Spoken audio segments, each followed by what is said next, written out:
Hello YouTubers, this is Gold Standard 924 coming at you with a special video for you guys today. And this is going to be somewhat of a retrospective look regarding one of WCW's flagship shows to air every Monday night. And it's hard to believe it's been 20 years since WCW premiered what would turn out to be one of their most significant shows that they produced throughout a 6 year span. And that I'm referring to is WCW Monday Nitro. So Nitro was a very groundbreaking show, and it was a pretty big turning point as far as the direction that WCW was going towards the end of '95. So, so WCW, decided to compete with their rival company WWE, who had been running Monday Night Raw for over 2 years, and the thing with Monday Night Raw was that their shows were taped a couple weeks in advance. So WWE, this is nowadays their shows are broadcast live, and back then, they had to tape their shows a couple weeks prior, and then they wouldn't televise their events until like a week after that they taped their shows, if that makes sense. But unlike what WWE was doing at that time, Monday Nitro really brought the idea of having their shows live and on the air.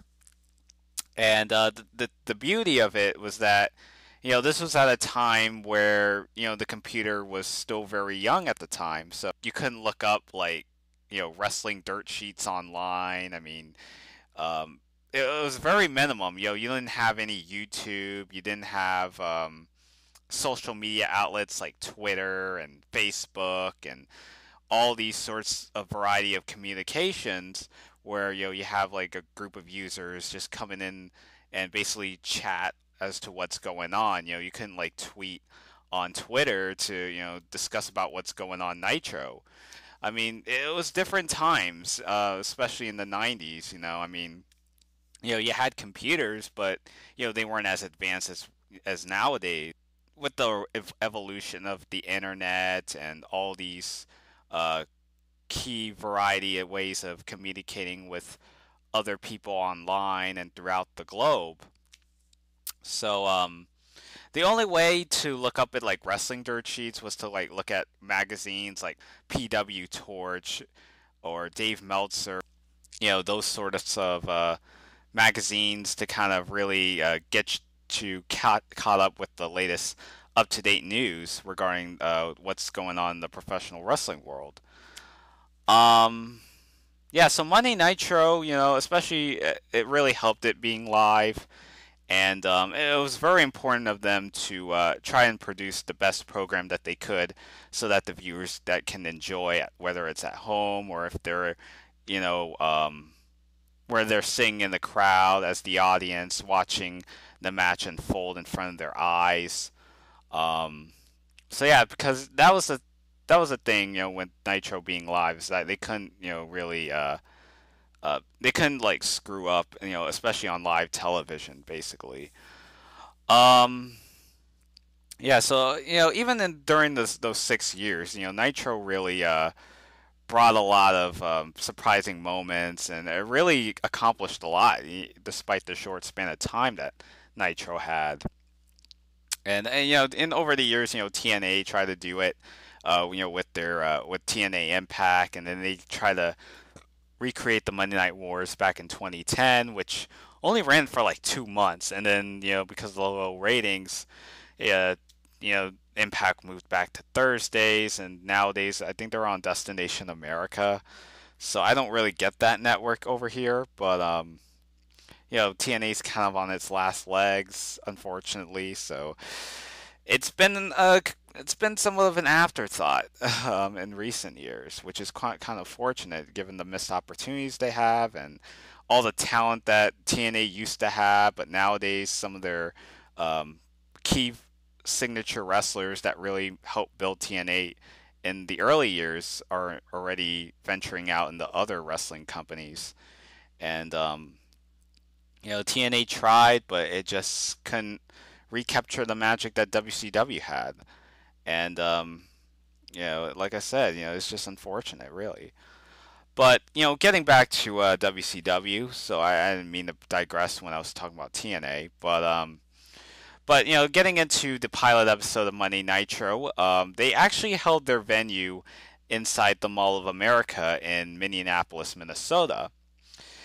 And it was pretty unique for what WCW did. That was one thing I liked about WCW that kind of stood out from other wrestling companies, especially WWE, was that WCW on occasions would hold their shows in very special locations. WCW would also hold their venues outdoors, most notably at Sturgis in South Dakota for WCW Hog Wild, which they ended up changing the name to Road Wild due to a lawsuit. And they also, most notably on Nitro once a year, they would also hold their venues outdoors in Panama Beach, Florida, where they do this spring breakout that they do every March from 1997 to the last Nitro that they aired in 2001. So I thought that was pretty unique for what WCW did at the time, and and other companies, would hold their shows primarily in the arenas, but WCW on sporadic occasions would hold their venues outdoors and other places that doesn't restrict themselves to the arena. And I think during this time, like they had WCW Saturday Night, which was their previous flagship show until Nitro came along.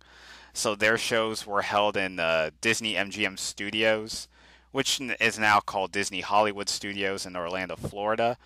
And it was around the time when they started to approach Hulk Hogan, who was shooting Thunder in Paradise after he left WWE. So so eventually Hulk Hogan ended up signing with WCW, utilizing Ted Turner's money, and he had his first WCW match against Ric Flair for the world title that Hogan ended up winning. So yeah, so they really built the company around Hulk Hogan as soon as that WCW recruited him. And yeah, so going into the Nitro, by this point they started to acquire a lot of top tier names from previous companies, especially not just Hogan, but you also had like Randy Savage coming in aboard. You had the Big Boss Man, Hacksaw Jim Duggan. Lex Luger would actually appear on the pilot episode of Nitro, so I'm going to get a little into that. There was just so many guys, and around this time, WCW started to adapt the moniker known as "Where the Big Boys Play," which would be a recurring slogan that WCW would bring up in their commercials, their promos, and even during some of the various in-ring segments from some of the wrestlers, where they talk about how they don't want to hang around with the kids in the playground, and that they want to hang around with the major leagues or the big boys. So, especially during the early years, when Nitro first premiered, WCW had adopted that particular moniker that really identified WCW. And in hindsight, that marketing campaign really spoke volumes, especially really try to sell WCW as this number one elite wrestling promotion in the world. So WCW really excelled in that marketing campaign. Um, yeah, so I want to also get to the pilot episode, and so you had the first match, which was like Jushin Liger and Brian Pillman in a fast-paced, high-flying action, which was actually a really good way to kick things off. I thought that was a really enjoyable match. A mix of some mat-based wrestling, but also incorporating some fast-paced action to kind of keep the viewers glued to the screen. And it was very important, especially since Nitro, this was their debut episode, so obviously they want to make sure that viewers are intrigued by what's going on in the ring, and even during some of the in-ring segments that would go on. Um, yeah, so that was the thing I liked about WCW, is that they always start off with a opening match to kind of kick the viewers off, just kind of get them hooked easily, and something that WWE's always struggled to do in recent years, where they will always open up with their shows with these uh, 15-minute promos involving like a main eventer or a world champion or a certain authority figure just coming out there and cutting a promo and all this stuff. But um, unlike what WWE's been doing, WCW, especially during that time, was really kind of like short, sweet, to the point. It's like you have like the commentators introducing the viewers. It's like, ladies and gentlemen, welcome to WCW Monday Nitro, and I'm Tony Schiavone, and there's Mike Tenay, there's Bobby Heenan. The most known three-team commentary booth throughout most of Nitro's success, and yeah, so they would basically talk about what's going on and basically the storylines that have been unfolding in recent weeks, and they talk about what's going to happen later in the night, and then afterwards they would just jump straight to the action, just with a snap. I mean, no tedious promos. I mean, they'll WCW ended up doing that stuff in the later years, and it started off pretty sporadic when they start their shows with a promo, but when Nitro first started, it always kick off with like some really strong opening bouts, especially when they got the cruiserweight wrestlers along with. Um, yeah, so that was one of the things I feel that WCW excelled, was just trying to get the viewers glued to the screen in an instant. So I thought that they did pretty good in that department. Yeah, so Brian Pillman, Jushin Thunder Liger was a really good match to kind of kick off the first episode of Nitro. You also had a pretty good match between Sting and Flair for the United States title. The only downside was pretty much the DQ finish, but the match was going pretty good. You also had the return of Lex Luger, and the announcers just announced, the ring announcers had their reaction. It's like, wait, that's Lex Luger. I mean, what was he doing there? Like, well, we haven't seen this guy in like a couple years. Because if you think about it, Lex Luger had competed in WCW, prior to leaving the first time around to go to the WWE, and he was doing the whole Lex Express, and his feud with Yokozuna. And then, he kind of floundered afterwards once they realized that Bret Hart was clearly the guy that WWE ended up pushing in '94. So Luger kind of got demoted, in terms of his relevance in the main event scene. So they had him team up with the British Bulldog a bit, and then they kind of split up. And then Lex Luger left, I think, sometime after SummerSlam. And then, he ended up shipping over to WCW, just returning to WCW once again. And, basically he made a startling appearance. And it was pretty unique for its time. And it kind of goes back to what I was saying about, what was going on, with the internet, especially because it isn't as advanced back then as it is today, because you weren't really sure, who was going to appear, and who's getting injured, or who's supposed to wrestle this guy, because you couldn't like look up at like spoilers or results for that matter. I mean, especially Luger's sick and tired of hanging with little kids, and now he wants to hang with the big boys, as he mentioned during the promo, and he even requested a main event match between him and Hogan for the world title for the next episode of Nitro, which Hogan accepted by the end of the pilot episode. So, yeah, it was a pretty unique confrontation, because, Hogan left WWE in '93, and then Luger was intended on taking over Hogan's role as the real American, and, they had the whole Lex Express to kind of name his fan base at the time, to kind of be somewhat of a homage to what Hulkamania was in the 1980s. So they had Luger. WWE had to rebrand Lex Luger, who came off as I think he called himself the narcissist when he debuted in WWE, and then when he turned babyface, he started uh, become like this all-American patriot, somewhat like what Hogan was in his prime. And that was when Luger and Hogan confronted each other once again in WCW. It was kind of a big deal if you think about it. And yeah, so it was a pretty good way to kind of kick off Monday Nitro, and especially the way they ended it. And they really delivered, despite that 1 hour show. And and then you also have like the commentary booth because they as far as WCW's Nitro commentary was concerned, yeah, they had a tendency of changing around the commentary booth over the years.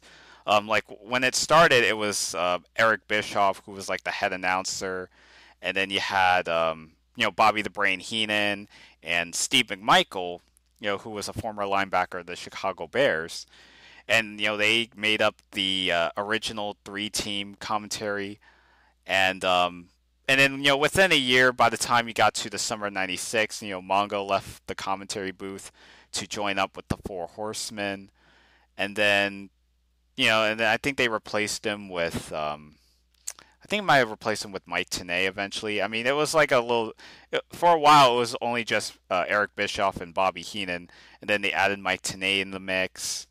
And then, by November of '96, when it was revealed that Eric Bischoff was responsible for starting up the NWO, eventually Bischoff uh, resigned from his commentating duties, and then Tony Schiavone, who had been commentating for the first half of Nitro, would take over as the head announcer throughout all of Nitro, and pretty much being the head announcer of Nitro throughout the remainder of its existence, basically.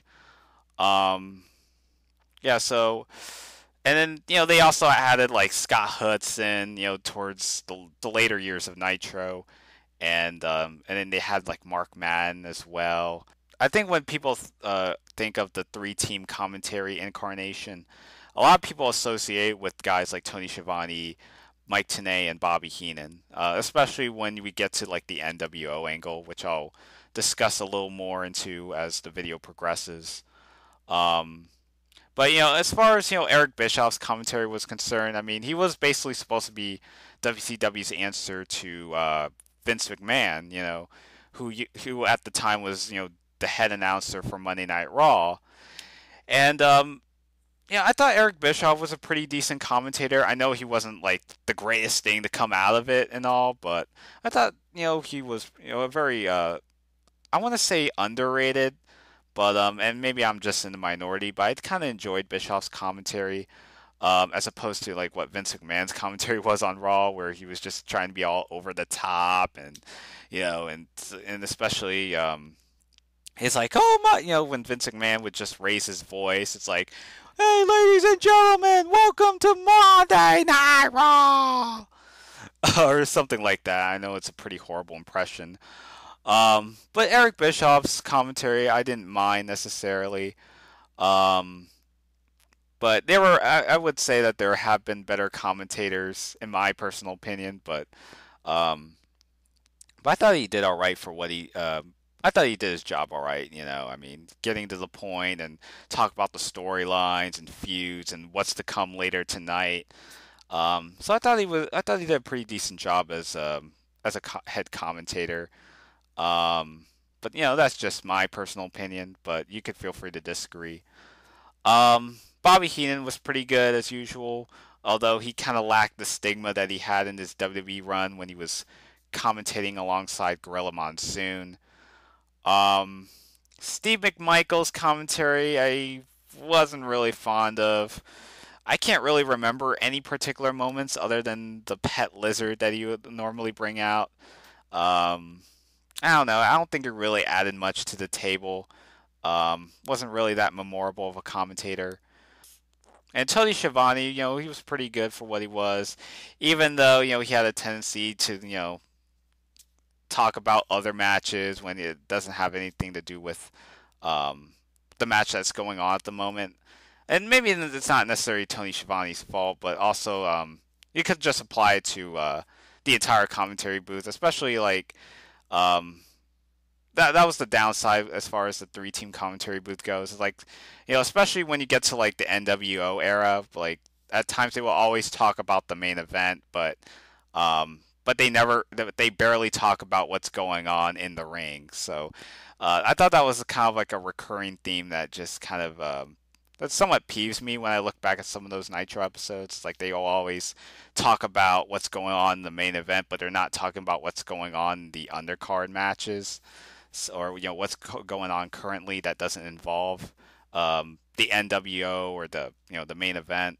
But but I thought the three they did have its moments. They weren't entirely bad, but they did have their ups and downs as far as the style commentary that they would provide. But they were good enough in the sense that they kind of got the viewers hooked and intrigued in the sense that they're really willing to stick around and watch the storylines and the matches unfold in front of their eyes.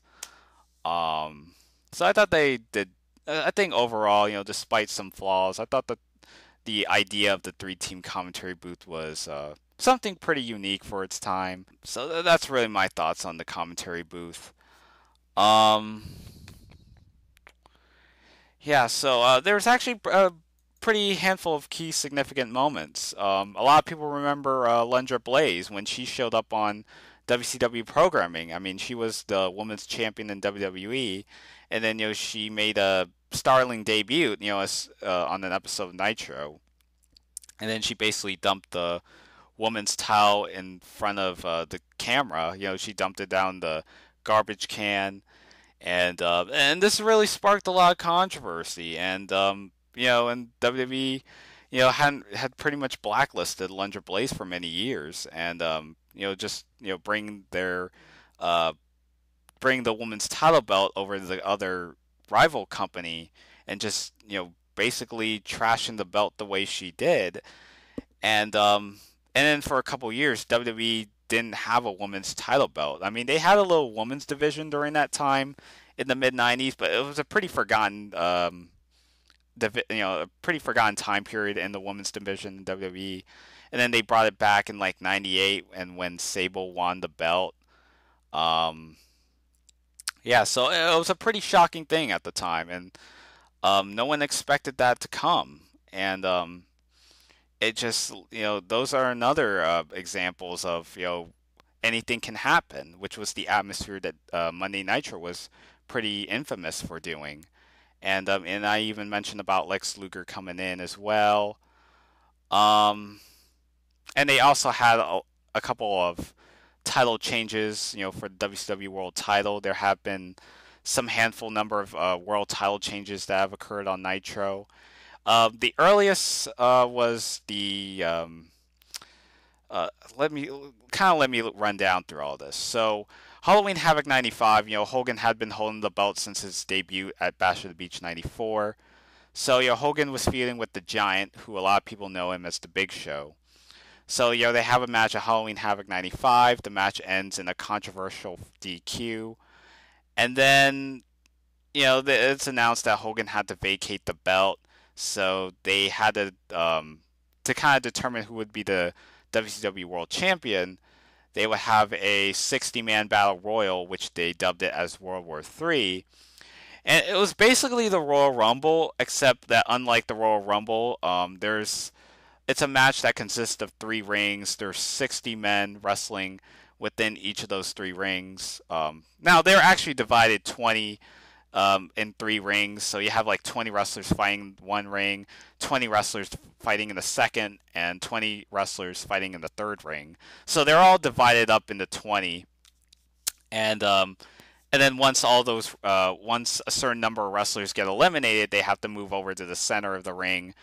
And it's basically because they WCW tried to attempt to do it in a very similar way that they did what WWE did with the Royal Rumble, but all the wrestlers would come out all at once. So it wasn't like this. You have two wrestlers wrestling first, and then this other wrestler comes out with his entrance theme and comes out and enters the ring. It wasn't like that. It was like all these 60 wrestlers coming in all at once, and it was pretty convoluted in a sense because you couldn't really call the action very well because there's just so many wrestlers, duking it out in the ring all at once. Yeah, so Randy Savage ended up winning the vacated WCW World Title, and then Ric Flair won at Starrcade '95 in a triangle match that also involved Sting.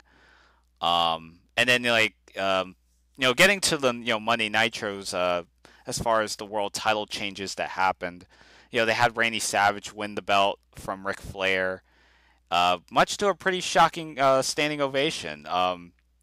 It was very rare for a world title to change hands on free cable television, and that was the earliest of Monday Nitro's title shocking moments. Was just Randy Savage winning the belt back from Ric Flair, and then they had a series of matches along the way, and then like Flair won the belt back at Super Brawl, and that was another thing to kind of make note of. The Giant also won the belt from Ric Flair a couple months afterwards, and then there were some notable child changes, especially during the pre-NWO years. Um, let's see.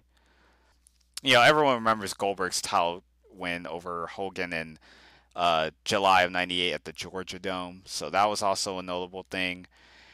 And people could say what they want about Goldberg and Hogan and whether or not they should have had a match on pay-per-view.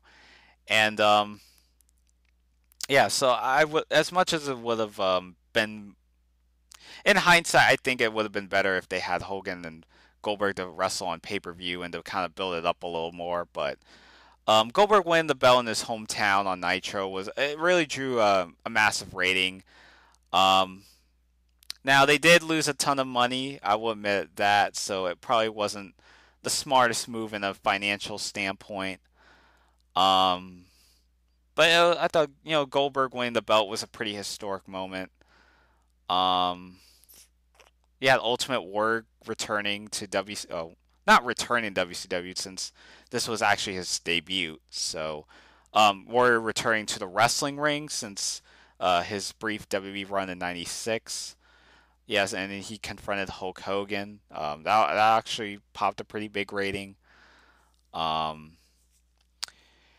yeah, so I guess I could really talk a little bit about the NWO.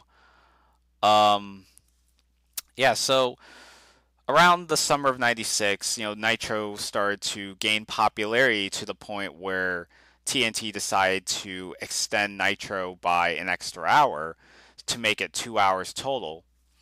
And eventually there was a match between the Mauler and a wrestler named Steve Dahl. They were basically like two jobbers, and then the match was kind of going on as usual.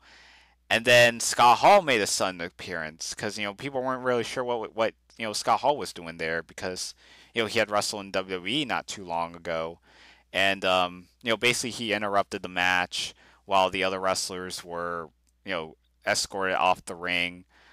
And Scott Hall, basically cuts a shoot promo about WCW and just trying to make a mockery of WCW. Especially since originally they were gonna try and make a WWE type of invasion, but then there had to be a lawsuit from WWE at the time.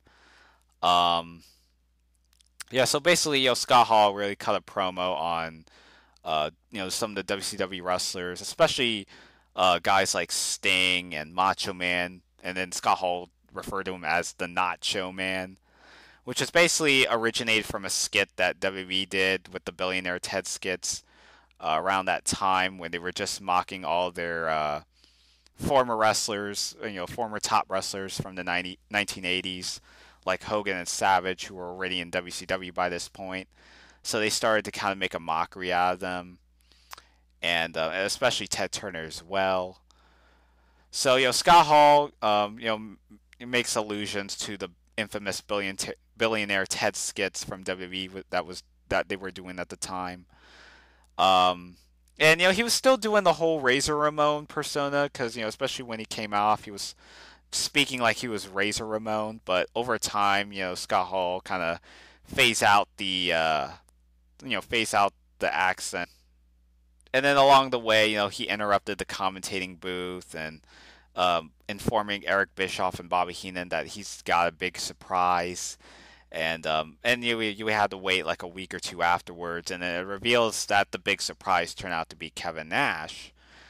And then Nash cuts this infamous promo. So this is where the big boys play, huh? Look at the adjective, play.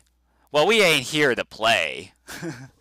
So yeah, this is where he did that infamous botch with instead of saying look at the adjective play, it was supposed to be because he said play because technically it isn't an adjective, but it was more of a verb. I think what he meant to say is look at the adjective big. But that's kind of a minor nitpick. I know I'm just kind of picking out some points. But it was a pretty good promo regardless. And Kevin Nash and Scott Hall were just picking on Bischoff and demanding a challenge against some of their top WCW guys at the time. So eventually, you get to Bash at the Beach. They always bring up as to exactly who the third man is going to be. Because, WCW had Randy Savage, Sting, and Lex Luger, while, you only had the Outsiders and an unknown wrestler to team up with them. So, they have the match. They're still uncertain as to who the third man is. The match is in progress. We don't know if that particular third man is going to show up and wrestle. So eventually, the match ends in a no contest. Hulk Hogan comes out. We haven't seen Hogan in many months. I believe he took time off sometime after Uncensored once they finished his feud with the Dungeon of Doom. So I think Hogan took time off to shoot a movie.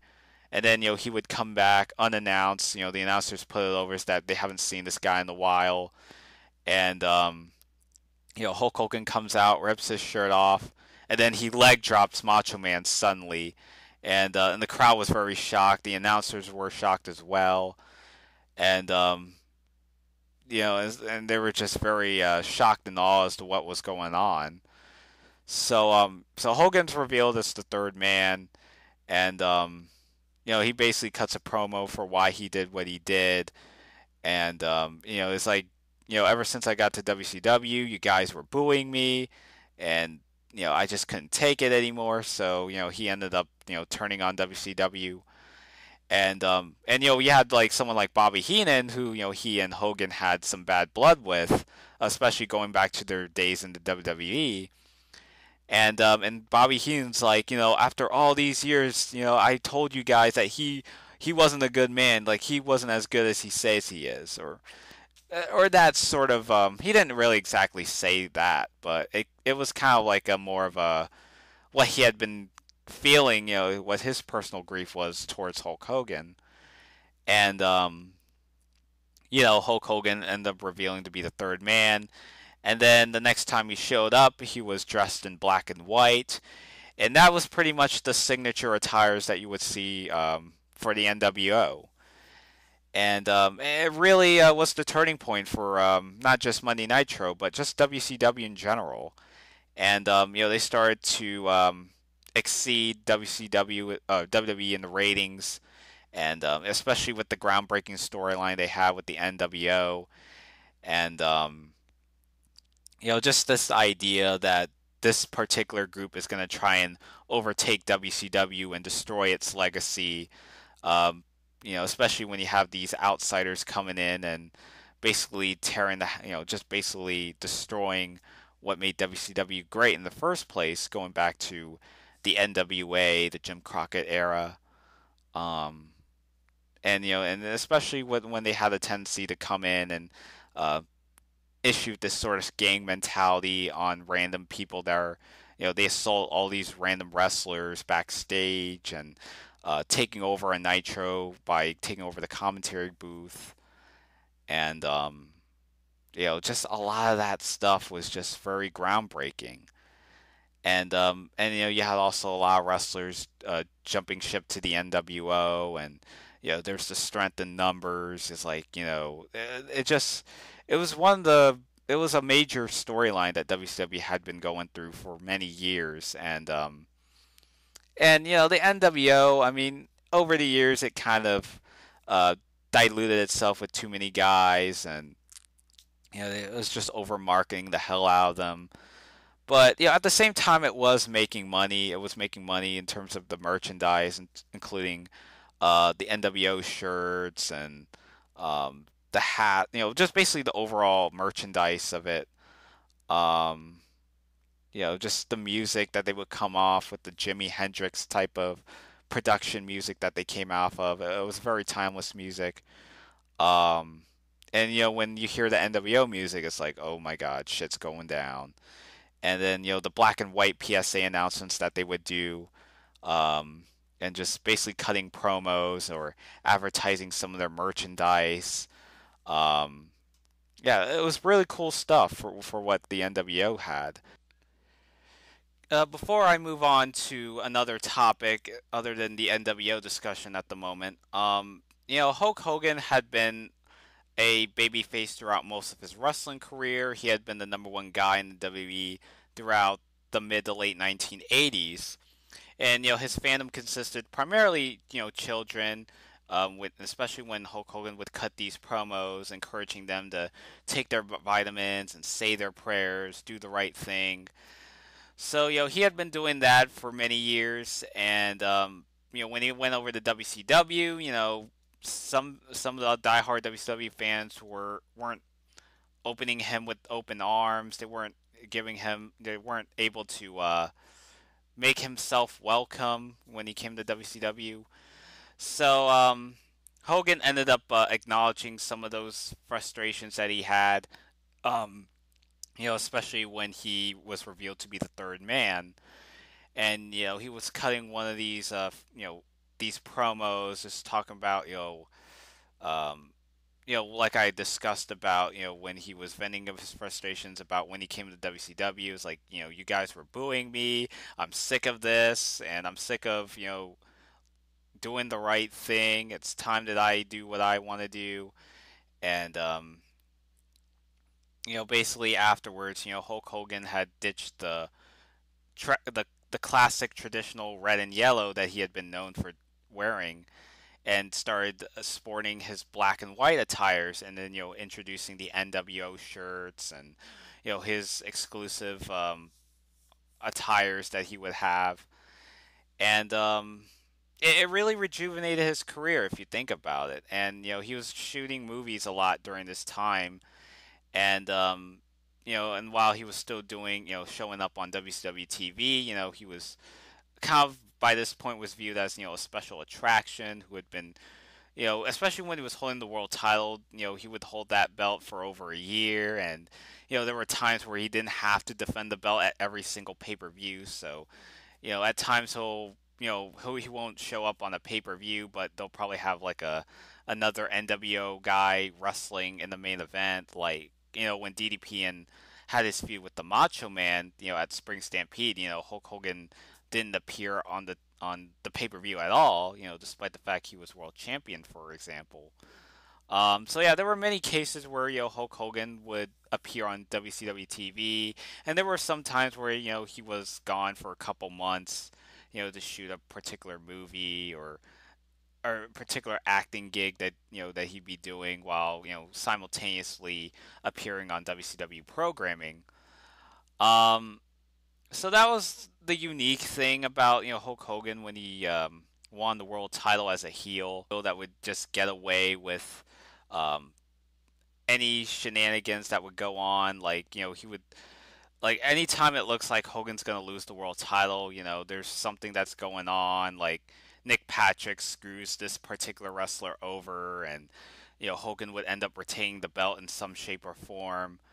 Um, Maybe an NW guy would come out, interfere with the match, cause a DQ, or have some sort of dusty finish overall. What I'm saying, yeah, so it kind of really built that whole suspense so that when Hogan lost the world title, like when he lost it to Lex Luger on the Go Home Nitro, the Road Wild, it created a pretty big buzz, and it was a pretty defining moment. It really showed that WCW was back on top. Luger winning the world title, and all hope isn't lost. Because the NWO had been kicking WCW asses and giving making their lives a living hell for over a year, and to see a particular WCW wrestler trying to dethrone a particular NWO big bad in Hulk Hogan, um, it really kind of really drew them big ratings, that night. So that was pretty much my thoughts on Hogan and basically the influence the NWO angle had on him and how much it rejuvenated his career. So there you have it at that. So then we get to, unfortunately, what I would want to say is the downfall of Monday Nitro. So, the NWO angle had been going on for about 3 years by this point, and it got to the point where, you had all these wrestlers joining in the NWO, and then, Sting, had been up the rafters, he had been sporting the black and white face paint with the trench coat, very similar to Brandon Lee in the movie The Crow. So eventually Hogan won the world title back from Luger at Road Wild, and he'd been holding that belt for a couple more months. Sting had been up the rafters. He barely wrestled. They had a match at Starrcade, and Sting won the match, and it kind of ended in a pretty controversial finish. And Bret Hart had made his one of his first WCW appearances after the Montreal Screwjob.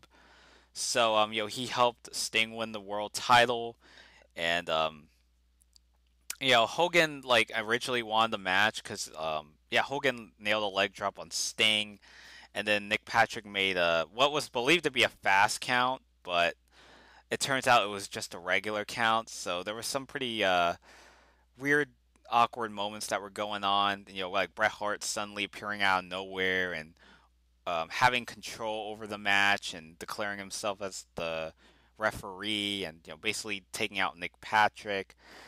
So, so the execution of it just kind of really felt unconvincing, and and then basically, Sting won the match, but it just kind of felt like, that the NWO ended up getting screwed. So it kind of continued the whole NWO for a couple more months. There was some dissension going on between Hogan and Savage. Then Kevin Nash kind of got thrown in the mix as well. So then, Kevin Nash and Randy Savage turned on Hogan, or Hogan turned on them, depending on how you look at it. And then by the summer of '98, Kevin Nash and Randy Savage broke away from the NWO to form the Wolfpack, alongside Conan, Sting, and Lex Luger. And, Hogan still had his NWO, which he dubbed NWO Hollywood. And those two factions would go at it throughout the summer and autumn of '98. And then we get to a little before the Finger of Poke of Doom. You had Goldberg winning the world title from Hogan, and then he would hold that belt for a couple more months. Kevin Nash won World War III to earn a title shot against Goldberg at Starrcade. And then, they had the match. There was a lot of run-ins, and then Scott Hall used a taser on Goldberg, allowing Kevin Nash to get the victory, winning the world title and ending Goldberg's undefeated streak. So then, we get to January 4th, 1999. Kevin Nash and Goldberg were supposed to have a Starrcade rematch for the world title. And, they're basically doing some weird thing where, like, Goldberg got arrested because he sexually molested Miss Elizabeth. And then, Miss Elizabeth couldn't keep her word, or she couldn't provide actual evidence that Goldberg. It was a pretty ridiculous storyline, or ridiculous segment, because it just was out of character for Goldberg. Especially being the silent powerhouse that would just basically demolish his opponents, and to kind of insert him in that sort of predicament was kind of, I want to say, questionable, but also, was it really necessary? Was it really, like, it was just kind of like a cheap plot device, because they were gonna have Hulk Hogan came back after he retired. coming out of retirement. Um, he was supposed to run for. He was campaigning for him being a president. So it turned out to be all a publicity stunt. So Hogan's retirement was just a ruse. Um, yeah, so Hogan substituted for Goldberg. He takes over Goldberg's spot to fight Kevin Nash for the world title, and then the match wasn't really a match. They both stared down a bit. Hogan pokes Kevin Nash, gets the cover. Hogan wins the world title. The NWO guys from opposing teams were banding together all of a sudden. The announcers weren't sure what's going on. And then, Goldberg comes out, tries to demolish the NWO. By this point, the Wolfpack and Hollywood were together again, so they're NWO Elite. So Goldberg tries to fend off the NWO, and then, there was just so much strength in numbers to the point where Goldberg ended up getting his ass annihilated. So, yeah, so basically the NWO Elite were together, and it was really kind of showing that WCW just couldn't let go of what was with the NWO, because it just seemed like they were by this point they were rehashing the same stuff over and over again. And the original idea was to have Goldberg plow through all the NWO guys, but yeah, by around somewhere throughout the later half of '99. Hulk Hogan had to undergo knee surgery, and he was considering going babyface, during his program with Ric Flair. So they did like this weird double turn shit at Uncensored '99, and then the NWO angle started to peter out, and then and some of the key members like Lex Luger and Scott Steiner were injured during this time. Scott Hall had his personal demons he was going through. Um, Kevin Nash ended up going babyface just as around the same time Hogan did, so his heel turn was kind of pointless. So I don't think the finger poke of doom necessarily killed WCW. Even though it was a pretty ridiculous plot device just to get them to band together once again. It's like, what more can you do with the NWO, really? Um, so I thought his heel turn was pretty pointless, especially in hindsight.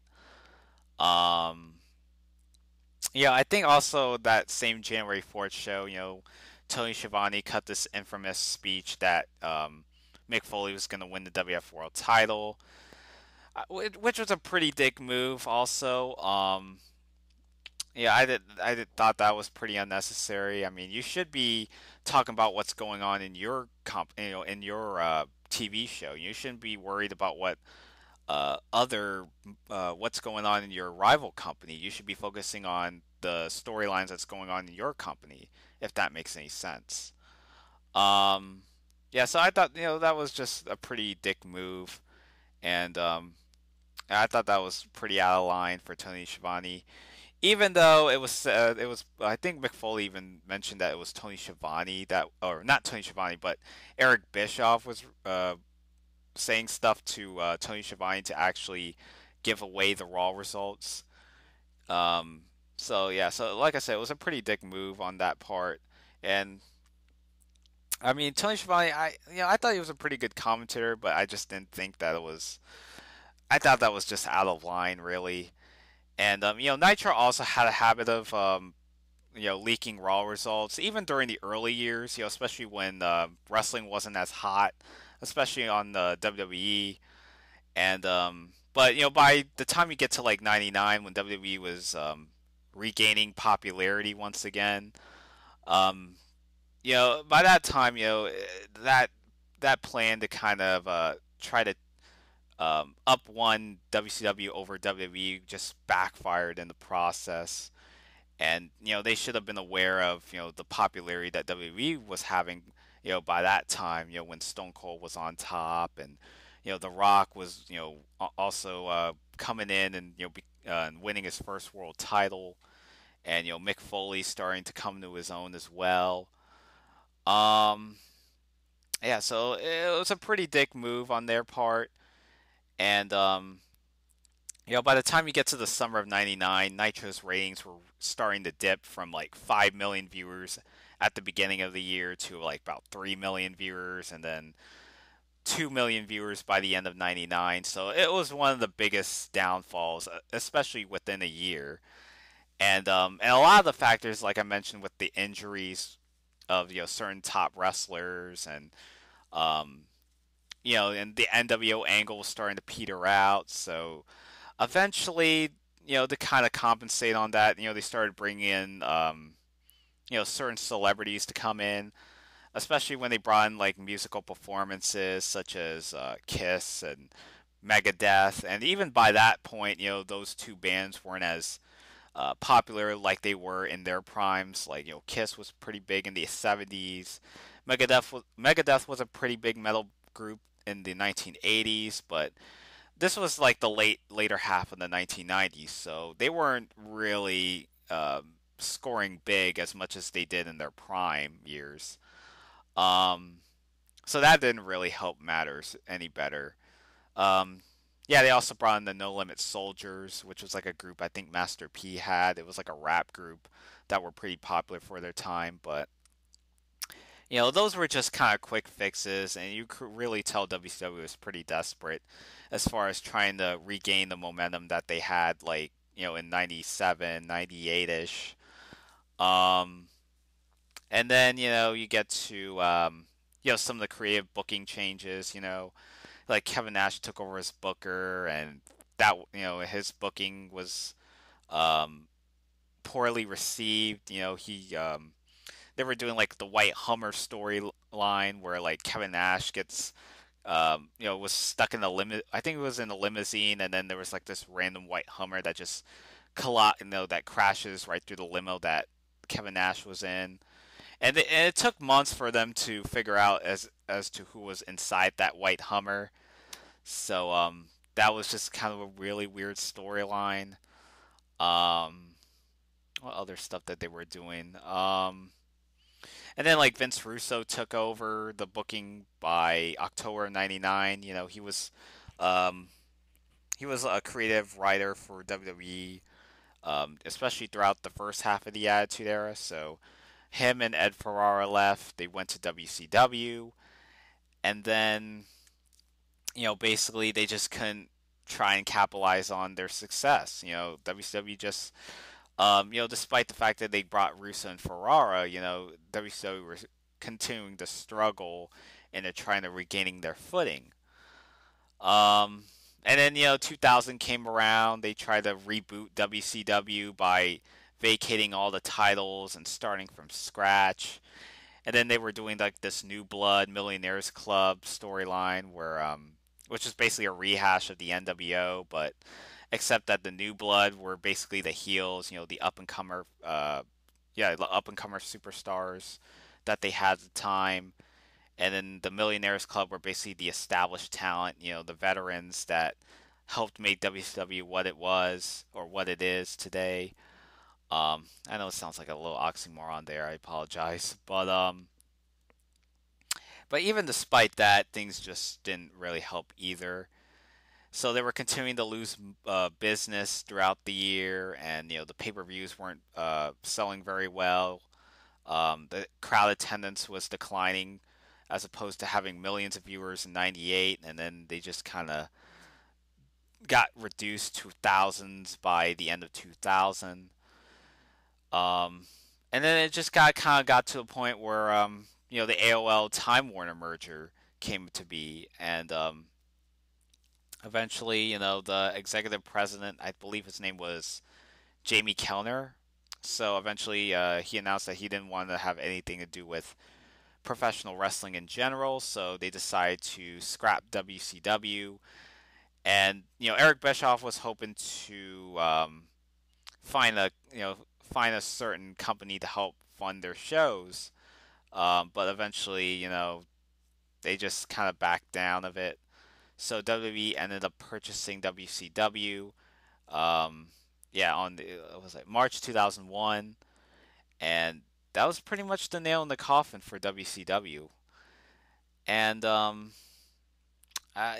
mean, Monday Nitro, especially WCW in general, also kind of left a legacy. And I think without the influence that Monday Nitro had on the wrestling business, I don't think we would have. I don't think pro wrestling would be where it is today.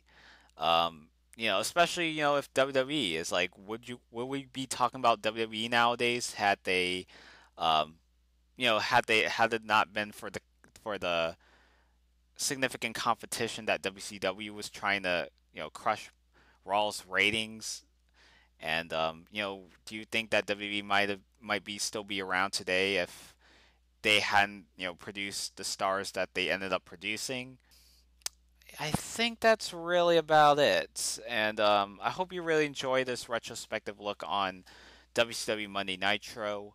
Hopefully, I didn't really miss any other key moments that kind of really um, something that you could really remember from Monday Nitro that really stuck out to you as a wrestling fan.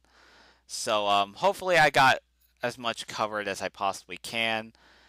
And I hope you enjoy this video. And till next time, this is Gold Standard 0924 signing out.